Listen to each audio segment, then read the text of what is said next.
Friends, നമ്മുടെ ministry of ഡിഫൻസിന് കീഴിലുള്ള നമ്മുടെ ഡിഫൻസ് റിസർച്ച് ആൻഡ് ഡെവലപ്മെൻറ്റ് ഓർഗനൈസേഷൻ്റെ 2 നോട്ടിഫിക്കേഷൻ വന്നിട്ടുണ്ട്. ഒന്നിൻ്റെ വേക്കൻസി വന്നിരിക്കുന്നത് നമ്മുടെ കൊച്ചിയിലാണ്, രണ്ടാമത്തെ നോട്ടിഫിക്കേഷനിൽ ബാംഗ്ലൂരിലാണ് വേക്കൻസി വന്നിരിക്കുന്നത്.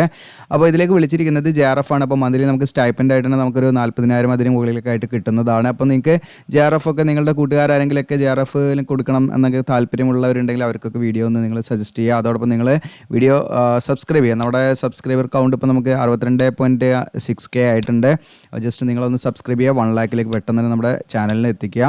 ഓക്കെ, അതോടൊപ്പം തന്നെ നമുക്ക് ഇതിൻ്റെ ഒഫീഷ്യൽ നോട്ടിഫിക്കേഷൻ നോക്കാം. അപ്പോൾ ഇതിലേക്ക് എങ്ങനെയാണ് അപ്ലൈ ചെയ്യാനുള്ള കാര്യങ്ങളൊക്കെ പറയുന്നുണ്ട് കേട്ടോ. അപ്പോൾ ഇതാണ് നോട്ടിഫിക്കേഷൻ. ഒന്നാമത്തെ നോട്ടിഫിക്കേഷൻ നിങ്ങൾക്ക് കൂടെ കാണാൻ പറ്റും. ഇത് നമ്മുടെ കൊച്ചിയിലാണ് വേക്കൻസി കേട്ടോ. കേരള നിങ്ങൾക്ക് കൂടെ കാണാം. ഇത് നമ്മുടെ DRDOയുടെ നേവൽ ഫിസിക്കൽ ആൻഡ് ഓഷ്യനോഗ്രാഫിക് ലബോറട്ടറിയിലേക്കാണ് വേക്കൻസി വന്നിരിക്കുന്നത്. രണ്ടാമത്തെ നോട്ടിഫിക്കേഷൻ ഇതാട്ടോ. ഇത് നമുക്ക് ബാംഗ്ലൂരിലാണ് വേക്കൻസി. 2 നോട്ടിഫിക്കേഷൻ നമ്മൾ വീഡിയോയിൽ വിശദീകരിക്കുന്നുണ്ട്. അപ്പം ഇതിലേക്ക് വിളിച്ചിരിക്കുന്നത് കൂടാണ് ജൂനിയർ റിസർച്ച് ഫെലോ, അതുപോലെ JRF ആണ്. അപ്പോൾ ഇതിലേക്ക് വന്നിരിക്കുന്ന വേക്കൻസി കാര്യങ്ങളൊക്കെ നിങ്ങൾക്ക് കൂടെ കാണാവുന്നതാണ്. അപ്പം ഇലക്ട്രോണിക്സ് എഞ്ചിനീയറിംഗ്, അതുപോലെ തന്നെ ഇലക്ട്രോണിക്സ് ആൻഡ് കമ്മ്യൂണിക്കേഷൻ എഞ്ചിനീയറിംഗ്, അതുപോലെ തന്നെ നിങ്ങൾക്ക് ഇൻസ്ട്രുമെൻറ്റേഷൻ എഞ്ചിനീയറിംഗ് തുടങ്ങിയിട്ടുള്ള ഡിസിപ്ലിനാണ് വിളിച്ചിരിക്കുന്നത്. ഈസിയിൽ നിങ്ങൾക്ക് 2 വേക്കൻസിയും ദെൻ ഇൻസ്ട്രുമെൻറ്റേഷൻ എഞ്ചിനീയർ 1 വേക്കൻസിയാണ്. അപ്പോൾ ഇതിലേക്കുള്ള ക്വാളിഫിക്കേഷൻ BA or BTech ആണ്. ഈ പറഞ്ഞിരിക്കുന്ന അതത് ഡിസിപ്ലിനിലേക്ക് BA or BTech ഉണ്ടെങ്കിൽ അപ്ലൈ ചെയ്യാം. പക്ഷേ അതിൻ്റെ കൂടെ നിങ്ങൾക്ക് എന്ത് വേണമെന്ന് വെച്ചാൽ നെറ്റോ അല്ലെങ്കിൽ ഗേറ്റോ ഉണ്ടായിരിക്കണം എന്നുള്ള കണ്ടീഷനാണ് കേട്ടോ. അപ്പോൾ ഫസ്റ്റ് ക്ലാസ് ഉണ്ടായിരിക്കണം നിങ്ങൾക്ക്. ഓക്കെ, അപ്പോൾ നിങ്ങൾക്ക് ഈ പറയുന്ന BA or BTech ഫസ്റ്റ് ക്ലാസ്സോടുകൂടി നിങ്ങൾക്ക് നെറ്റോ ഗേറ്റോ ഒക്കെ ഉണ്ടെങ്കിൽ ഏതെങ്കിലും ആ ഒരു ക്വാളിഫിക്കേഷൻ നിങ്ങൾക്ക് ഇതിലേക്ക് അപ്ലൈ ചെയ്യാവുന്നതാണ് കേട്ടോ. ഓക്കെ, ഇനി നിങ്ങൾക്ക് നെറ്റ് ഇല്ലെങ്കിലും ഗേറ്റ് ഇല്ലെങ്കിലും അപ്ലൈ ചെയ്യാം. പക്ഷേ നിങ്ങൾക്ക് എന്ത് വേണം? PG വേണം, അതായത് MA or MTech വേണം. ഈ പറഞ്ഞിരിക്കുന്ന ഡിസിപ്ലിനിൽ ഇലക്ട്രോണിക്സ് ആൻഡ് കമ്മ്യൂണിക്കേഷനിലോ ഇൻസ്ട്രുമെൻറ്റേഷനിലോ ഇതിലേതെങ്കിലും നിങ്ങൾക്ക് PG ഉണ്ടെങ്കിൽ ഡയറക്റ്റായിട്ട് അങ്ങനെയുള്ളവർക്കും അപ്ലൈ ചെയ്യാം. അവർക്ക് നെറ്റോ ഗേറ്റിൻ്റെ ആവശ്യമില്ല. ഓക്കെ, അവർക്ക് ഡയറക്റ്റായിട്ട് എന്ത് ചെയ്യാം? ഇതിലേക്ക് അപ്ലൈ ചെയ്യാം. ഓക്കെ, ഫസ്റ്റ് ക്ലാസ് ഉണ്ടായിരിക്കണം എന്നുള്ളതാണ്. അത് നമ്മുടെ ഗ്രാജുവേഷനിലും ഈ പറയുന്ന PGയിലും ഫസ്റ്റ് ക്ലാസ് ഉണ്ടായിരിക്കണം കേട്ടോ. ഓക്കെ, ഫസ്റ്റ് ഡിവിഷൻ ഉണ്ടായിരിക്കണം എന്നുള്ളത് പ്രത്യേകം ശ്രദ്ധിക്കാം.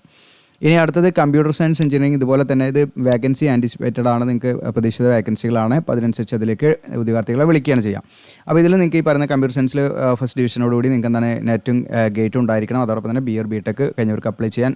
ഇനി നെറ്റ് ഗേറ്റ് ഇല്ലാത്തവർക്ക് MA or MTech കമ്പ്യൂട്ടർ സയൻസിൽ ഫസ്റ്റ് ഡിവിഷൻ, അത് ഗ്രാജുവേഷൻ ലെവലും പോസ്റ്റ് ഗ്രാജുവേഷൻ ലെവലും നമുക്ക് ഉണ്ടായിരിക്കണം കേട്ടോ. അപ്പോൾ ഗ്രാജുവേഷൻ ലെവൽ പറഞ്ഞാൽ BA or BTech നമുക്ക് എന്താണ് ഫസ്റ്റ് ക്ലാസ് കിട്ടിയില്ലെങ്കിൽ നിങ്ങൾക്ക് ഇതിലേക്ക് അപ്ലൈ ചെയ്യാൻ പറ്റില്ല. അപ്പം നമ്മുടെ BA or BTechലും വേണം. ഇനി MA or MTech ആണെങ്കിൽ PG അതിലും നമുക്ക് വേണം കേട്ടോ. അപ്പം ഡിഗ്രിയിലും വേണം, PGയിലും നമുക്ക് ഫസ്റ്റ് ഡിവിഷൻ ഉണ്ടായിരിക്കണം. അങ്ങനെയുള്ളവർക്ക് ഇതിലേക്ക് അപ്ലൈ ചെയ്യാൻ പറ്റുള്ളൂ. അപ്പോൾ അവർക്ക് നെറ്റിൻ്റെ ആവശ്യമില്ല, ഡയറക്റ്റ് അങ്ങനെ അപ്ലൈ ചെയ്യാം. ഇനി അടുത്തത് നിങ്ങൾക്ക് ഇവിടെ കാണാം chemical engineering, rubber technology, polymer technology, nano technology, material science. 1 വേക്കൻസിയാണ് ഇതിൽ വന്നിരിക്കുന്നത്. ഇതിൽ നിങ്ങൾക്ക് BA or BTech ആണ്. ഈ പറഞ്ഞിരിക്കുന്ന അതത് ഡിസിപ്ലിനിൽ നിങ്ങൾക്ക് എന്താണ് BA or BTech ഉണ്ടെങ്കിൽ അപ്ലൈ ചെയ്യാം. നിങ്ങൾക്ക് നെറ്റ് ഓർ ഗേറ്റ് വേണം. ഇനി ഈ പറഞ്ഞിരിക്കുന്ന അതത് ഡിസിപ്ലിൻ നിങ്ങൾക്ക് MA or MTech നിങ്ങൾക്ക് ഉണ്ടെങ്കിൽ അപ്ലൈ ചെയ്യാം. ഇതിൽ നെറ്റോ ഗേറ്റിൻ്റെ ആവശ്യമില്ല. നിങ്ങൾക്ക് MA or MTech ഉണ്ടെങ്കിൽ PG ഉണ്ടെങ്കിൽ അപ്ലൈ ചെയ്യാം കേട്ടോ. അപ്പോൾ എന്ത് ചെയ്യണമെന്ന് വെച്ചാൽ നമുക്ക് ഫസ്റ്റ് ഡിവിഷൻ ഉണ്ടായിരിക്കണം കേട്ടോ. അപ്പം ഈ പറയുന്ന ഡിഗ്രി ലെവലിലും PG ലെവലിലും നമുക്ക് ഫസ്റ്റ് ഡിവിഷൻ ഉണ്ടായിരിക്കണം. അങ്ങനെയുള്ളവർക്ക് അപ്ലൈ ചെയ്യാൻ പറ്റുള്ളൂ. ഇതിനടുത്ത് ഓഷ്യനോഗ്രഫി, ഓഷ്യൻ ടെക്നോളജി, മെറ്റിയോളജി ആണ്. ഇതിലും നിങ്ങൾക്ക് ഇതുപോലെ ഈ പറയുന്ന PG നിങ്ങൾക്ക് മാസ്റ്റർ ഓഫ് സയൻസ് കഴിഞ്ഞവർക്ക്, അതായത് ഈ പറഞ്ഞിരിക്കുന്ന ഡിസിപ്ലിനുമായി ബന്ധപ്പെട്ട് നിങ്ങൾക്ക് എന്താണ് മാസ്റ്റർ ഓഫ് സയൻസ് കഴിഞ്ഞവർക്ക് PG കഴിഞ്ഞവർക്ക് അപ്ലൈ ചെയ്യാം. വാലിഡ് ആയുള്ള നെറ്റ് സ്കോർ ഉണ്ടായിരിക്കണം എന്നുള്ളതാണ് കേട്ടോ. ഫസ്റ്റ് ഡിവിഷൻ ഉണ്ടായിരിക്കണം PGയിൽ. ഇനി MA or MTech നിങ്ങൾ ഈ പറഞ്ഞിരിക്കുന്ന ഡിസിപ്ലിൻ ഓഷ്യനോഗ്രഫി, ഓഷ്യൻ ടെക്നോളജി, മെറ്റിയോളജിയിലൊക്കെ ഫസ്റ്റ് ഡിവിഷനോട് MA or MTech കഴിഞ്ഞവരാണ് ഡയറക്റ്റായിട്ട് ഇതിലേക്ക് അപ്ലൈ ചെയ്യാം. അവർക്ക് നെറ്റിൻ്റെ ആവശ്യമില്ല കേട്ടോ. ഓക്കെ, ഇതിനടുത്ത മെക്കാനിക്കൽ എഞ്ചിനീയറിംഗ് 1 വേക്കൻസി ഉണ്ട്. ഇതിൽ നിങ്ങൾക്ക് mechanical engineering BA or BTech ഉണ്ടെങ്കിൽ അപ്ലൈ ചെയ്യാൻ. നെറ്റ് ഗേറ്റ് ഇത് വേണം, വാലിഡ് സ്കോർ വേണം. 1 വേക്കൻസി ഫസ്റ്റ് ക്ലാസ് ഡിവിഷൻ ഉണ്ടായിരിക്കണം എന്നുള്ളതാണ്. ഇനി MA or MTech mechanical engineering ഉണ്ടെങ്കിലും ഇവർക്ക് അതിലേക്ക് അപ്ലൈ ചെയ്യാം. ഇവർക്ക് നെറ്റോ ഗേറ്റിൻ്റെ ആവശ്യമില്ല. MA or MTech കഴിഞ്ഞാൽ ഡയറക്റ്റായിട്ട് അപ്ലൈ ചെയ്യാം. ഫസ്റ്റ് ഡിവിഷൻ ഉണ്ടായിരിക്കണം. അത് ഗ്രാജുവേഷൻ ലെവലിലും ഡിഗ്രി നമ്മുടെ പോസ്റ്റ് ഗ്രാജുവേറ്റ് ലെവലിലും നമുക്ക് ഉണ്ടായിരിക്കണം എന്നുള്ളതാണ്. ഇതിനടുത്ത ഒപ്റ്റോ ഇലക്ട്രോണിക്സ് ആണ്. ഇതിൽ നിങ്ങൾക്ക് ഈ പറഞ്ഞ പോലെ ഒപ്റ്റോ ഇലക്ട്രോണിക്സിൽ BA or BTech ഫസ്റ്റ് ഡിവിഷനോട് പാസ്സായിരിക്കണം. പ്ലസ് നെറ്റോ അല്ലെങ്കിൽ ഗേറ്റോ ഉണ്ടായിരിക്കണം. ഇനി MA or MTech നിങ്ങൾ ഒപ്റ്റോ ഇലക്ട്രോണിക്സ് കഴിഞ്ഞവരാണെങ്കിൽ ഡയറക്റ്റായിട്ട് ഇതിലേക്ക് അപ്ലൈ ചെയ്യാം. നെറ്റും ഗേറ്റിൻ്റെ ആവശ്യമില്ല. ഇനി അതല്ലെങ്കിൽ നിങ്ങൾക്ക് എന്താണ് ഈ പറയുന്ന PG ബേസിക് സയൻസ് ഈ പറഞ്ഞിരിക്കുന്ന ഒപ്റ്റോ ഇലക്ട്രോണിക്സുമായി ബന്ധപ്പെട്ട് ബേസിക് സയൻസ് കഴിഞ്ഞവരാണെങ്കിൽ ഇതിലേക്ക് അപ്ലൈ ചെയ്യാം. നെറ്റ് ക്വാളിഫൈഡ് ആയിരിക്കണം കേട്ടോ. അടുത്ത ഫിസിക്സ് ആണ്. ഇതും പ്രതീക്ഷിത വേക്കൻസികളാണ്. ഇതിലും നമുക്ക് ഈ പറയുന്ന ബേസിക് സയൻസിൽ PG ഉണ്ടായിരിക്കുക എന്നുള്ളതാണ്. ഈ പറഞ്ഞിരിക്കുന്ന ഫിസിക്സിൽ നിങ്ങൾക്ക് MSc ഫിസിക്സ് ഒക്കെ കഴിഞ്ഞിട്ടുണ്ടെങ്കിൽ നിങ്ങൾക്ക് തീർച്ചയായിട്ടും ഇതിലേക്ക് അപ്ലൈ ചെയ്യാം. നിങ്ങൾക്ക് നെറ്റ് ക്വാളിഫൈഡ് ആയിരിക്കണം എന്നുള്ള കണ്ടീഷനാണ്. ഫസ്റ്റ് ഡിവിഷൻ ഉണ്ടായിരിക്കണം കേട്ടോ. ഇങ്ങനെയുള്ള കണ്ടീഷനാണ് കേട്ടോ. ഓക്കെ, ഇതിലേക്ക് ഉള്ള ക്വാളിഫിക്കേഷൻ എന്ന് പറയുന്നത്. ഇനി ഈ നോട്ടിഫിക്കേഷൻ തന്നെ നമ്മൾ എങ്ങനെയാണ് അപ്ലൈ ചെയ്യേണ്ടതെന്നുള്ള പറഞ്ഞിട്ടാണ് സെക്കൻഡ് നോട്ടിഫിക്കേഷൻ നമ്മൾ നോക്കുന്നത്. അപ്പർ ഏജ് ലിമിറ്റ് വരുന്നത് 28 ഏജ് ലിമിറ്റ് വരുന്നത്. അപ്പോൾ ഇതിലേക്ക് OBC കാൻഡിഡേറ്റ്സ് ആണെങ്കിൽ അവർക്ക് 31 വയസ്സ് വരെ അപ്ലൈ ചെയ്യാം. SC/ST ആണെങ്കിൽ അവർക്ക് 33 വയസ്സ് വരെയും അപ്ലൈ ചെയ്യാവുന്നതാണ്. ഏജ് റിലാക്സേഷൻ ആയിരിക്കും. എങ്ങനെയാണ് അപ്ലൈ ചെയ്യേണ്ടതെന്ന് വെച്ചാൽ നമ്മളിത് ഓഫ്ലൈൻ ആയിട്ടാണ് ഇത് അപ്ലൈ ചെയ്യേണ്ടത്. അപ്പോൾ ഓഫ്ലൈനായിട്ട് നമ്മളിതിൻ്റെ ഫോമൊക്കെ ഞാൻ കാണിക്കാം. അപ്പോൾ ഓഫ്ലൈനായിട്ട് നമ്മൾ എന്ത് ചെയ്യണമെന്ന് വെച്ചാൽ നമ്മൾ ഫോം ഫില്ല് ചെയ്തിട്ട് നമ്മൾ എന്ത് ചെയ്യണം, വാലിഡ് ആയിട്ടുള്ള നമ്മുടെ എല്ലാ സർട്ടിഫിക്കറ്റിൻ്റെയും ഫോട്ടോസ്റ്റാറ്റ് എടുത്ത് നമ്മൾ സെൽഫ് അറ്റസ്റ്റ് ചെയ്ത് അതിൻ്റെ കൂടെ നമ്മൾ അയച്ചു കൊടുക്കണം. അയച്ചു കൊടുക്കേണ്ട അഡ്രസ്സാണ് ഇവിടെ ഈ ചുവന്ന എന്താണ് ഹൈലൈറ്റ് ചെയ്തിവിടെ കാണിച്ചിരിക്കുന്നത്. Director naval physical and oceanography laboratory എന്ന് പറഞ്ഞിട്ട് നിങ്ങൾക്ക് കാണാം അഡ്രസ്സ് കൊച്ചി പിൻകോഡ് സൈതോടെ കൊടുത്തിട്ടുണ്ട്. നിങ്ങളെ ആ എൻവലപ്പിൻ്റെ മുകളിൽ അപ്ലിക്കേഷൻ ഫോർ JRF 2024 എന്ന് പ്രത്യേകം എന്ത് ചെയ്യണം നിങ്ങൾ മെൻഷൻ ചെയ്യണം കേട്ടോ. നമ്മൾ അയച്ചു കൊടുക്കുന്ന പോസ്റ്റൽ കവറില്ല, ആ കവറിൻ്റെ മുകളിൽ നിങ്ങൾ അപ്ലിക്കേഷൻ ഫോർ JRF 2024 എന്ന് കൊടുക്കണം. ഓക്കെ, അങ്ങനെ എഴുതണം, പ്രത്യേകമായിട്ട് ശ്രദ്ധിക്കുക കേട്ടോ. അപ്പം ഇതിൽ നിങ്ങൾ ഷോർട്ട് ലിസ്റ്റ് ചെയ്യപ്പെട്ട് കഴിഞ്ഞാൽ നിങ്ങൾക്ക് ഇമെയിൽ വഴി നിങ്ങളെ അറിയിക്കുന്നതാണ്. ഓക്കെ, ഇൻ്റർവ്യൂ ആണ് ഉണ്ടായിരിക്കുക. ഓക്കെ, അപ്പോൾ അത് ഓൺലൈൻ ഇൻ്റർവ്യൂ ഒക്കെ ആയിരിക്കാനാണ് സാധ്യത. അപ്പം ചിലപ്പം അവിടെ നമ്മൾ ഡയറക്റ്റ് പോകേണ്ടി വരും. അപ്പം ഇമെയിൽ വഴിയാണ് നമ്മളെ അറിയിക്കുന്നത്, പ്രത്യേകമായിട്ട് ശ്രദ്ധിക്കുക. അപ്പം വാലിഡ് ആയിട്ടുള്ള മെയിൽ ID ഉണ്ടായിരിക്കണം, ഇടയ്ക്കിടയ്ക്ക് മെയിൽ ID ചെക്ക് ചെയ്യണം. അപ്പോൾ ഇതിൻ്റെ ഒരു മന്ത്ലി നമുക്ക് ഇതിൻ്റെ ഒരു ഫെലോഷിപ്പായിട്ട് നമുക്ക് കിട്ടുന്നത് 35,000 പ്ലസ് ഹൗസ് റെൻറ്റ് അലവൻസോ കാര്യങ്ങളൊക്കെ ഉണ്ടായിരിക്കും കേട്ടോ. അപ്പോൾ നമുക്ക് ഏകദേശം ഒരു 40 മുകളിലൊക്കെ നമുക്ക് എന്താണ് സ്റ്റൈപ്പൻ്റ് ആയിട്ടൊക്കെ കിട്ടും എന്നുള്ളത് നിങ്ങൾ പ്രതീക്ഷിക്കാം. ഇതിൻ്റെ കൂടെ തന്നെ ഉണ്ട് നിങ്ങൾക്ക് അപേക്ഷാ ഫോം, അതെങ്ങനെ ഡൗൺലോഡ് ചെയ്തെടുക്കേണ്ടത് ഞാൻ പറഞ്ഞുതരാം. അപ്പോൾ ഇതിൽ നിങ്ങൾ ബേസിക് ആയിട്ട് നിങ്ങൾ എന്ത് ചെയ്യുക, കാര്യങ്ങളൊക്കെ ഫില്ല് ചെയ്തിട്ട് നമ്മൾ പോസ്റ്റലായിട്ട് അയച്ചു കൊടുക്കട്ടോ പറഞ്ഞ രീതിയിൽ. അപ്പം ഇത് കിട്ടണമെങ്കിൽ നമ്മുടെ വീഡിയോയുടെ ഡിസ്ക്രിപ്ഷനിൽ അപ്ലൈ ആവുമെന്ന് പറഞ്ഞ ലിങ്ക് ഉണ്ടാവും. ആ ലിങ്കിൽ ക്ലിക്ക് ചെയ്യുമ്പോൾ നിങ്ങൾ ഇതാ നമ്മുടെ സൈറ്റിലേക്കായിരിക്കും വരിക. നിങ്ങൾക്കാണ് DRDO ജൂനിയർ റിസർച്ച് ഫെലോ, നിങ്ങൾക്ക് ഇവിടെ താഴെ ഇങ്ങനെ സ്ക്രോൾ ചെയ്ത് വന്നാൽ ഇമ്പോർട്ടൻറ്റ് ലിങ്ക്സിൽ നിങ്ങൾ വരിക. ഇമ്പോർട്ടൻറ്റ് ലിങ്ക്സിൻ്റെ ടേബിളിലൂടെ കാണാം. ഇതിൽ നോട്ടിഫിക്കേഷൻ 1 ആണ് നിങ്ങൾ ചെയ്യേണ്ടത് കേട്ടോ. അപ്പോൾ ഈ പറയുന്ന കേരള മീൻസ് കൊച്ചി വേക്കൻസി, അപ്പോൾ നോട്ടിഫിക്കേഷൻ 1 ക്ലിക്ക് ചെയ്ത് കഴിഞ്ഞാൽ നിങ്ങൾക്ക് ഈ ഫോം ബോർഡിൽ നിന്ന് കിട്ടും. ഇത് ഡൗൺലോഡ് ചെയ്യുക, എന്നിട്ട് നിങ്ങൾ എന്ത് ചെയ്യുക, അത് ഫില്ല് ചെയ്തിട്ട് അതിൻ്റെ കൂടെ സെൽഫ് അറ്റസ്റ്റ് ഡോക്യുമെൻറ്റ്സ് വെച്ച് അയച്ചു കൊടുക്കുക. ഇനി നമ്മൾ ഡിസ്കസ് ചെയ്യാൻ പോകുന്നത് രണ്ടാമത്തെ നോട്ടിഫിക്കേഷനാണ്. രണ്ടാമത്തെ നോട്ടിഫിക്കേഷൻ ബാംഗ്ലൂരിലാണ്. നിങ്ങൾക്കാണ് ഗ്യാസ് ടർബൈൻ റിസർച്ച് എസ്റ്റാബ്ലിഷ്മെൻറ്റ് GTRലേക്കാണ് വിളിച്ചിരിക്കുന്നത്. ഇത് 11 ജൂലൈനാണ് നോട്ടിഫിക്കേഷൻ വന്നിരിക്കുന്നത്.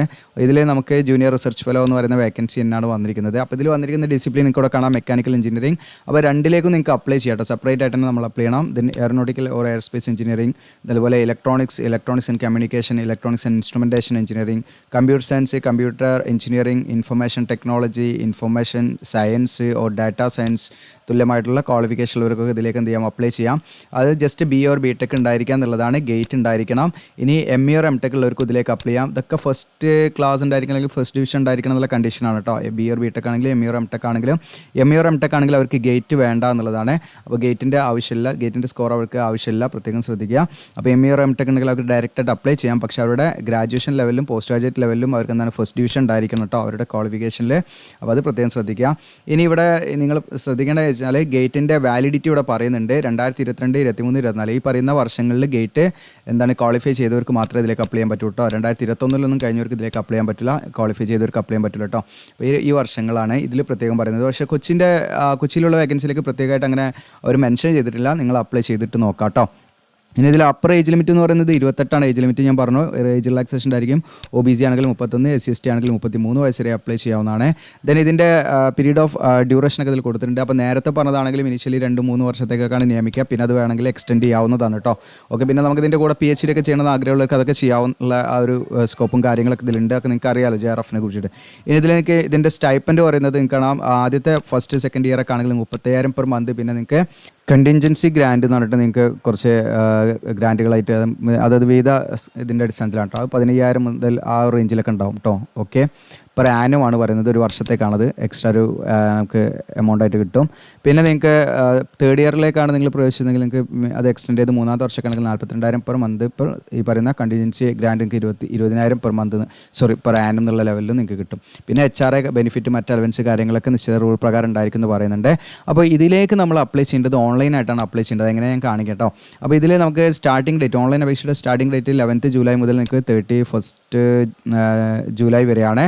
അപ്പം ഞാൻ ഫസ്റ്റ് നോട്ടിഫിക്കേഷൻ്റെ ലാസ്റ്റ് ഡേറ്റ് ഞാൻ പറഞ്ഞിട്ടില്ല അല്ലേ. അപ്പോൾ ലാസ്റ്റ് ഡേറ്റ് നമ്മുടെ സൈറ്റിലുണ്ട് കേട്ടോ. ഫസ്റ്റ് നോട്ടിഫിക്കേഷൻ്റെ ലാസ്റ്റ് ഡേറ്റ് വരുന്നത് നമുക്ക് ഓഫ്ലൈനായിട്ട് നിങ്ങൾ പോസ്റ്റലായിട്ട് അയച്ചു കൊടുക്കേണ്ടത് 14 ഓഗസ്റ്റ് ആണ് കേട്ടോ. ഓക്കെ, 14 ഓഗസ്റ്റ് ആണ്, പ്രത്യേകം ശ്രദ്ധിക്കുക. 14 ഓഗസ്റ്റിൻ്റെ ഉള്ളിൽ എന്ത് ചെയ്യണം, അത് അവിടെ എത്തണം കേട്ടോ. ഓക്കെ, അപ്പോൾ കൊച്ചിയുടെ കാര്യമാണ് ഞാൻ പറയുന്നത്. കൊച്ചി നമ്മൾ ഒന്നാമത്തെ നോട്ടിഫിക്കേഷൻ പറഞ്ഞത് അതിലെ ഡേറ്റ് ഞാൻ പറയാൻ വിട്ടുപോയിട്ടുണ്ട്. ഒന്നാമത്തെ നോട്ടിഫിക്കേഷൻ പ്രകാരം നിങ്ങൾ അതിലേക്ക് അപേക്ഷിക്കുന്ന സമയത്ത് നിങ്ങൾ പോസ്റ്റലായിട്ട് അയച്ചു കൊടുക്കുമ്പോൾ ഓഗസ്റ്റ് 14 കേട്ടോ. ഓഗസ്റ്റ് 14 ഉള്ളിൽ നമ്മൾ അവിടെ എത്തണം കേട്ടോ. ഓക്കെ, നമ്മുടെ അപേക്ഷ അവിടെ എത്തണം എന്ന് പ്രത്യേകമായിട്ട് നിങ്ങൾ ശ്രദ്ധിക്കുക. ഓക്കെ, ഓഗസ്റ്റ് 14 അപ്പോൾ ഒന്നാമത്തെ നോട്ടിഫിക്കേഷനാണ് ഞാൻ പറയുന്നത്. ഇപ്പോൾ നമ്മൾ പറഞ്ഞുകൊണ്ടിരിക്കുന്നത് രണ്ടാമത്തെ നോട്ടിഫിക്കേഷനാണ്. അപ്പോൾ ഇതിൻ്റെ നമുക്ക് 31 ജൂലൈ വരെ സമയമുള്ളൂ ഓൺലൈനായിട്ട് അപ്ലൈ ചെയ്യേണ്ടത്. പിന്നെ ഷോർട്ട് ലിസ്റ്റ് പബ്ലിഷ് ചെയ്യുന്നത് 12 ഓഗസ്റ്റ് ആയിരിക്കും. അതുപോലെ തന്നെ ഇതിൻ്റെ ഇൻ്റർവ്യൂ ഓൺലൈൻ ആയിരിക്കും. അത് 4 to 6 സെപ്റ്റംബറിലൊക്കെ പ്രതീക്ഷിക്കാം. പിന്നെ അതിൻ്റെ റിസൾട്ട് ഒക്കെ വരുന്നത് സെലക്ട് ചെയ്ത വിദ്യാർത്ഥികളുടെ റിസൾട്ട് 16 സെപ്റ്റംബർ ആയിരിക്കും. ജോയിൻ ചെയ്യേണ്ടത് 1 ഒക്ടോബർ ഒക്കെ ആയിരിക്കും. ഏകദേശം ഉള്ള ഡേറ്റുകളാണ് ഇതിൽ കൊടുത്തിരിക്കുന്നത് കേട്ടോ. അപ്പോൾ അത് അങ്ങോട്ടും ഇങ്ങോട്ടൊക്കെ മാറും. അപ്പോൾ അതാണ് ഇതിൽ നമുക്ക് പറയാനുള്ളത്. അപ്പോൾ ഇതിൽ നമ്മൾ ഓൺലൈനായിട്ട് അപ്ലൈ ചെയ്യണം. അപ്പോൾ ഓൺലൈനായിട്ട് അപ്ലൈ ചെയ്യാൻ നമ്മുടെ വീഡിയോയുടെ ഡിസ്ക്രിപ്ഷനിൽ ഞാനൊരു ലിങ്ക് തരും നിങ്ങൾക്ക്. ആ ലിങ്കിൽ ക്ലിക്ക് ചെയ്താൽ നേരത്തെ പറഞ്ഞ പോലെ ഈ ഒരു പേജിലേക്ക് തന്നെ ആയിരിക്കും വരിക. നിങ്ങളെ സെയിം പേജിൽ തന്നെ താഴോട്ട് ഇങ്ങനെ സ്ക്രോൾ ചെയ്ത് കഴിഞ്ഞാൽ ഇതവിടെ കാണാം അപ്ലൈ നൗ എന്ന് പറഞ്ഞിട്ട് ഇവിടെ കൊടുത്തിട്ടുണ്ട്. ക്ലിക്ക് ചെയ്യുന്ന കൊടുക്കാം. ക്ലിക്ക് ചെയ്യുന്ന കൊടുത്താൽ നിങ്ങൾ എന്ത് ചെയ്യുക, അത് ഓൺലൈനായിട്ട് നമ്മളിതിൽ ആദ്യം എന്ത് ചെയ്യണം, ലോഗിൻ എന്നുള്ളതാണ് വരിക. അത് നമ്മൾ രജിസ്റ്റർ എന്നാക്കിയിട്ട് നമ്മളിതിൽ അക്കൗണ്ട് ക്രിയേറ്റ് ചെയ്യണം കേട്ടോ. അക്കൗണ്ട് ക്രിയേറ്റ് ചെയ്ത് നമ്മൾ എന്ത് ചെയ്യണം, ഇതിൽ രജിസ്റ്റർ ചെയ്യണം. ഓക്കെ, നിങ്ങൾക്ക് രജിസ്റ്റർ ചെയ്യാനൊക്കെ എന്തെങ്കിലും ബുദ്ധിമുട്ടുണ്ട് തീർച്ചയായിട്ടും കമൻസ് പറയുന്ന എന്താ പറയുക നമ്മുടെ ഇൻസ്റ്റയിൽ നിങ്ങൾക്ക് കോൺടാക്ട് ചെയ്യാം. അപ്പോൾ നിങ്ങൾ മനസ്സിലാക്കേണ്ട കാര്യം വെച്ചാൽ ബാംഗ്ലൂരിലുള്ള വേക്കൻസിയിലേക്ക്, അതായത് GTR അപ്ലൈ ചെയ്യുന്നവരാണെങ്കിൽ അവർ ഓൺലൈനായിട്ട് അപ്ലൈ ചെയ്യണം. ഓക്കെ, എന്നാലും നമ്മുടെ കൊച്ചിയിലുള്ള വേക്കൻസിയിലേക്കാണെങ്കിൽ അവർ നോട്ടിഫിക്കേഷൻ 1 എന്നുള്ളതിൽ ക്ലിക്ക് ചെയ്ത് അവർക്ക് ആപ്ലിക്കേഷൻ ഫോം കിട്ടും. അത് പോസ്റ്റലായിട്ടാണ് അയച്ചു കൊടുക്കുന്നത്.